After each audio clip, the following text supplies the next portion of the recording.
Nous présentons une motion de rejet et nous souhaitons être accompagnés dans notre rejet. Il y va sans doute de notre dignité aussi de parlementaire dans cette affaire. Nous n'avons pas d'autre recours compte tenu de ce qu'a été le débat en commission et compte tenu de ce qu'est le comportement général des membres du gouvernement à l'égard de ceux qui ne sont pas d'accord avec eux, pour vous obliger peut-être à présenter pour la première fois un plan qui soit vraiment un plan global et non pas des mesures de coercition enrobées de bavardage sur ceux qui ont le droit de manger du pop-corn ou pas au cinéma ou qui doivent boire leur café debout ou assis. Nous sommes exaspérés par cette incapacité à prévoir, à organiser à l'avance et cette manie de tout faire au dernier moment, dans la cohue et la précipitation, comme celle que nous voyons sans cesse, nonobstant l'ironie dont vous nous avez accablés tant de fois. Je me souviens comment, ayant annoncé qu'il y aurait une deuxième vague, moi qui ne suis pas virologue et qui compte sur les proches bancs de mon groupe d'autres médecins que je suis capable de solliciter, eh bien je savais qu'il y aurait une deuxième vague et peut-être même une troisième. Mais vous avez préféré vous moquer et dire que nous étions des médecins cubains. Il y a eu une deuxième vague, vous n'avez rien vu arriver. Il y a eu une troisième vague, vous n'avez rien vu arriver. Et quand la quatrième arrive, et que c'est celle de Micron, vous commencez par dire qu'on s'en est mieux sorti que tout le monde. Vous avez semé un chaos indescriptible du fait de votre imprévoyance. En Martinique, en allant jusqu'au point d'envoyer à l'hôpital des charges de police contre ceux qui ne sont pas vaccinés. En Guadeloupe, en mettant 48 heures pour envoyer le GIGN et des renforts de gendarmerie et 5 semaines pour envoyer des bouteilles d'oxygène.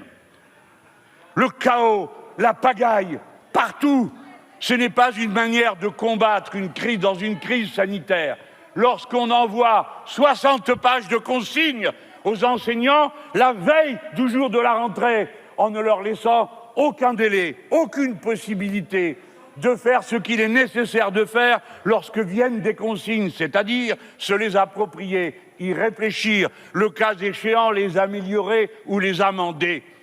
La crise sanitaire est une crise qui se réglera par l'intelligence collective, par l'implication et la participation du plus grand nombre aux solutions qui permettent d'en sortir. C'est dès le mois de novembre qu'a été signalée l'apparition du variant Omicron. Mais c'est le 27 décembre que vous réunissez le Conseil des ministres et que la commission parlementaire est réunie entre Noël et Nouvel An pour discuter d'un texte dont on finit par se demander au juste à quoi il sert, sinon à augmenter les restrictions de liberté qui partout s'observent. Nous étions contre le pass sanitaire parce qu'il était une illusion. Le vaccin n'a jamais empêché que les personnes vaccinées puissent être à leur tour contaminées et contaminer les autres. Mais du moins, y avait-il les tests auxquels on pouvait recourir? Vous avez décidé que dorénavant les tests seraient payants par ceux-là même qui devraient le plus y recourir, c'est-à-dire ceux qui ont fait le choix de ne pas se vacciner, ce qui n'est pas mon cas, tant et si bien qu'à la fin, nous voici dans le résultat suivant. Les tests servent à contrôler si le vaccin a fonctionné ou pas. C'est le monde à l'envers, le chaos, la pagaille. Et des dizaines de gens sont dorénavant habilités à contrôler l'identité du tout venant qui va boire un coup au bistrot, qui va dans un restaurant, qui veut entrer dans un théâtre ou ailleurs. Tout ça est insupportable. Tout cela pour ramener à une chose et unique. Vous avez choisi comme seule réplique le vaccin. Personne parmi nous ne dit que le vaccin est inutile. Personne parmi nous ne fait autre chose que de dire qu'il est soi-même vacciné et nous notons l'hypocrisie qui est la vôtre lorsque vous nous accusez, alors même que vous refusez qu'il y ait la liberté des licences sur les vaccins pour que la planète entière puisse se vacciner. Parce que tant qu'il n'y a pas de licence sur les vaccins, le virus continuera à faire des variants. C'est donc une contradiction totale que de faire l'apologie des vaccins et d'en refuser l'accès à des milliards d'êtres humains par pure cupidité et volonté de satisfaire le Big Pharma. Nous étions donc contre ce pass sanitaire. Nous voici contre le pass vaccinal parce qu'il est 100% inefficace. 100% inefficace. 91% de la population éligible est vaccinée et vous en faites un titre de gloire. Admettons, mais à quoi ça sert si tout aussitôt il y a 500 000 contaminations par jour, selon M. Véran, dans la nouvelle variante du virus? Autrement dit, la preuve est apportée que ce vaccin est une raquette trouée. Nous ne lui en voulons pas, du moins fonctionne-t-il comme une raquette pour une part. Mais pour ce qui est du trou, quelle est la réponse? Il n'y en a pas. Selon l'Organisation mondiale de la santé, dont je n'oublierai jamais qu'à l'origine de toute cette crise, elle recommandait qu'on teste et qu'on teste encore.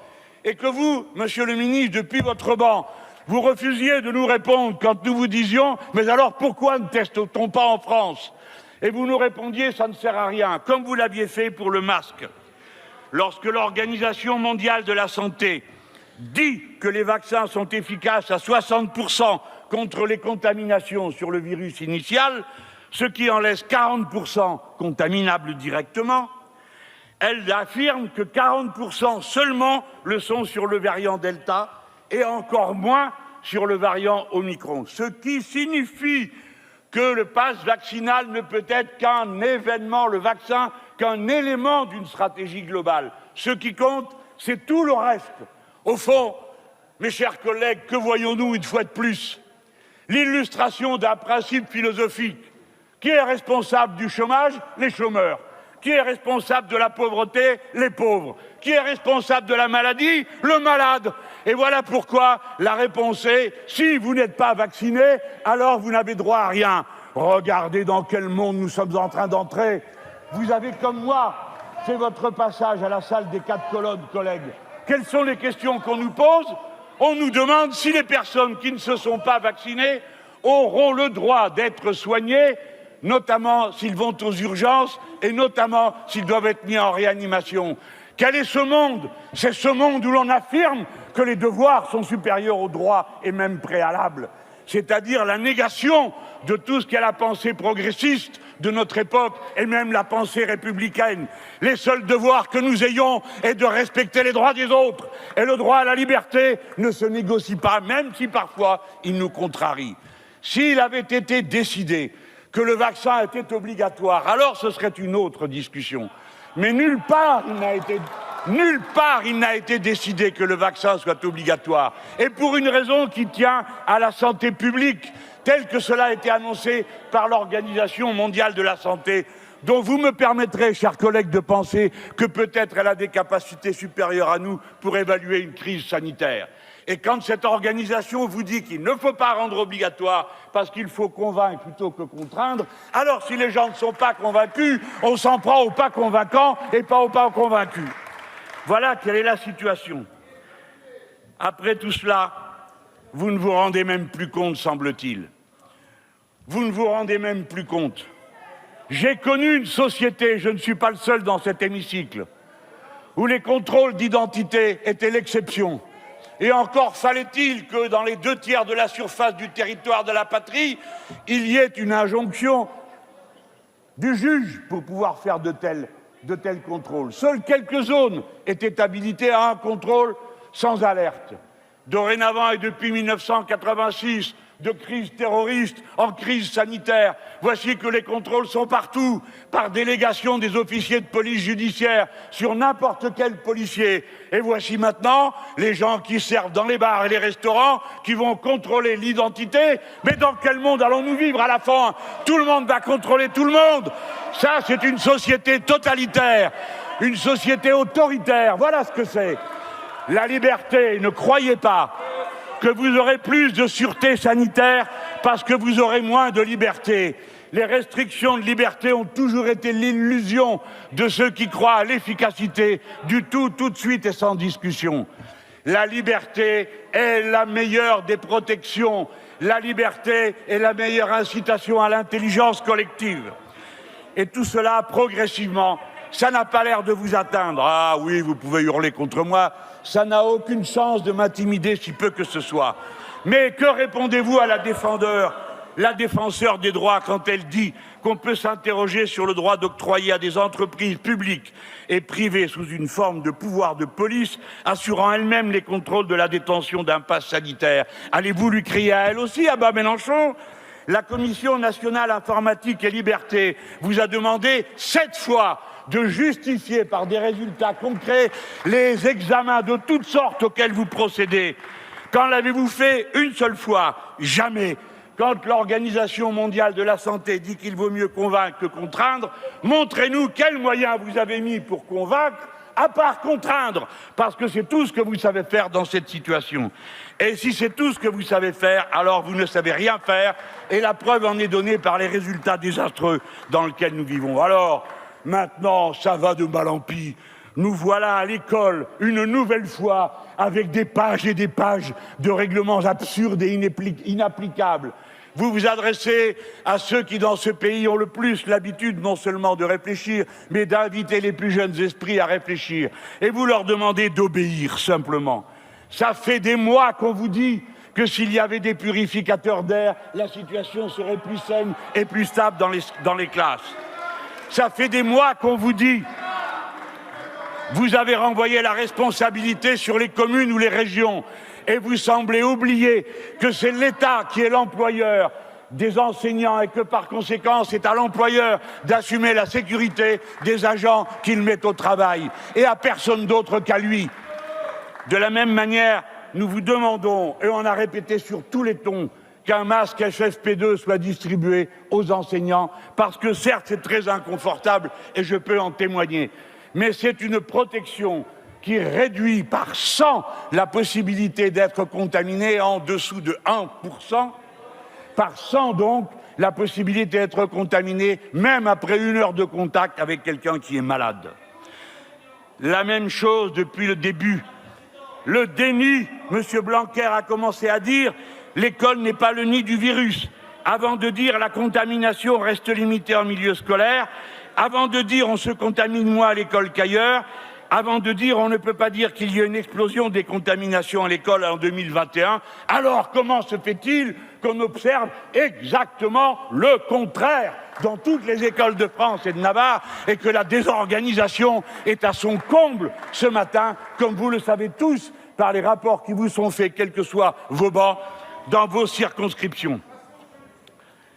Il n'y avait rien d'autre à faire que de s'attaquer d'une manière radicale à la racine des problèmes.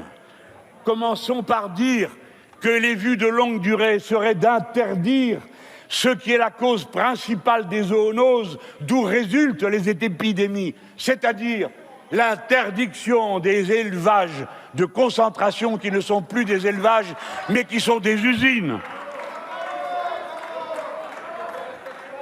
Faire cesser l'importation de déforestation par les produits que nous importons, sachant que les épidémies ont augmenté de plus 3 fois en 15 ans et qu'en ce moment même nous sommes en train d'abattre 600 000 volailles pour lutter contre la grippe aviaire parce qu'une fois de plus, personne n'avait rien prévu à part de tout tuer quand on est en situation extrême. Mesure radicale, c'est-à-dire d'abord en réorganisant massivement la production des masques FFP2, dont la production s'est effondrée de 90% pendant l'année précédente, alors que ces masques sont obligatoires en Italie, en Autriche ou en Bavière. La production chez nous s'est effondrée. Enfin, vous devez proclamer le moratoire sur les fermetures de lits d'hôpitaux parce qu'il s'en est supprimé 17 000 et qu'à la racine de la crise, il y a ces fermetures incessantes de lits d'hôpitaux et les restrictions de personnel qui s'en vont. Tout ce que vous avez trouvé à faire, c'est de mettre une date à partir de laquelle vous expulsez les soignants qui ne seraient pas vaccinés, aggravant la crise générale de l'organisation de l'hôpital. Vous vous êtes trompé sur tout, les tests, les masques, les jauges, les vaccins, les vagues. Au fond, au bord de l'abîme, vous n'avez qu'un mot d'ordre, faisons un grand pas.